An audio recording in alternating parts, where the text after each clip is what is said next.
కల్వకుంట్ల కవిత మాట్లాడుతున్నారు. ఇప్పుడు లైవ్ చూద్దాం. పనిచేసినటువంటి ఆదిత్యనాథ్ దాస్ గారిని తెలంగాణకు అడ్వైజర్గా పెట్టుకున్నప్పటి నుంచే ఈ ఇబ్బందులన్నీ జరుగుతున్నాయి. వారిని తక్షణమే తొలగించండి. వారికి మన తెలంగాణ మీద ప్రేమ ఎందుకుంటది? కనీసం మీకుందని మీరు నిరూపించుకోండి, మీరు ఆలోచన చేయండి, కృష్ణా నదిని కాపాడండి అని చెప్పి నేను ప్రభుత్వాన్ని డిమాండ్ చేస్తా ఉన్నాను. Thank you.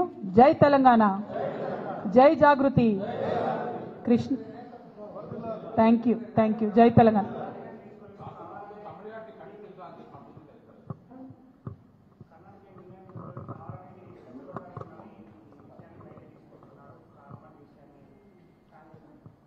ఇప్పుడు తమ్మిడిహట్టి డిఫరెంట్ ఇష్యూ, అది గోదావరి నది వాళ్ళు కట్టాలనుకుంటున్నారు.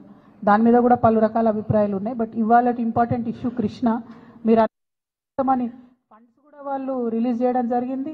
అదేవిధంగా ల్యాండ్ అక్విజిషన్ ఫేజ్ వైజ్ ఎట్లా చేస్తామని కూడా వాళ్ళు ప్రాపర్ ప్రణాళిక రూపొందించుకొని క్యాబినెట్ అంతా కూడా ఒక దగ్గర కూర్చొని చెప్పిన తర్వాత నిర్ణయం జరగలేదు అని చెప్పి ఇట్లాంటి మాటలు మాట్లాడడం నిజంగా కూడా మీ మహబూబ్ నగర్ బిడ్డలకు, నల్గొండ బిడ్డలకు వాళ్ళకు ద్రోహం చేయడం తప్ప ఇంకోటి కాదని చెప్పి నేను భావిస్తా ఉన్నాను.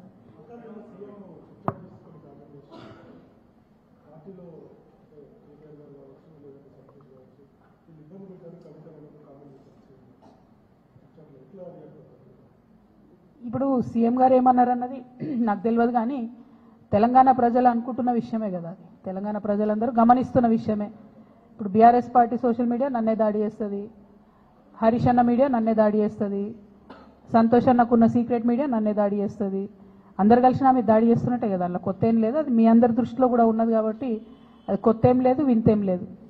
Thank you.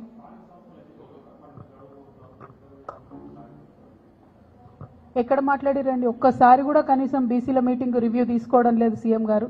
మేము పదే కోరుతున్నాం. నిన్న కూడా మన తెలంగాణ జాగృతి నుండి కూడా మళ్ళీ చెప్పినాం మేము, మీరు కనుక తక్షణం నిర్ణయం తీసుకోకపోతే ఇక మంత్రుల ఇల్లు ముట్టడించుడు ఉంటుంది ఫస్ట్ ఫేజ్లో.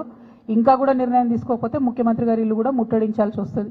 ఎందుకంటే 30 తారీఖు నాడు ఎన్నికలని చెప్తే కూడా కనీసం బాధ్యత లేకుండా, మాట్లాడకుండా చివరి నిమిషంలో కోర్టుకు పోదాంలే అనేటటువంటి ఒక వైఖరి నిర్లక్ష్యపూరితమైన వైఖరి రాష్ట్ర ప్రభుత్వం చేస్తూ ఉన్నది. ఇది బీసీలను వారు పట్టించుకోవట్లేదు అనడానికి సంకేతం. మా పోరాటం మాత్రం ఆగదు. ఖచ్చితంగా చాలా సీరియస్గానే ముట్టడి కూడా ప్లాన్ చేస్తాం.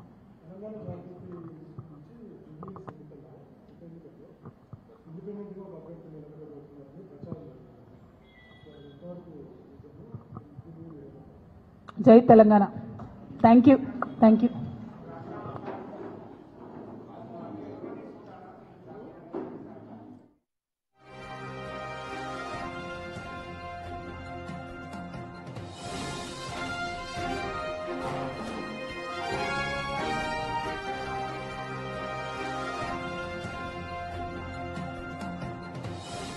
కృష్ణానదిని వాళ్ళు ఆడ ఆగబడుతుంటే మీ కాంగ్రెస్ ప్రభుత్వం ఉంది కాబట్టి చూసుకుంటూ ఊరుకుంటారు.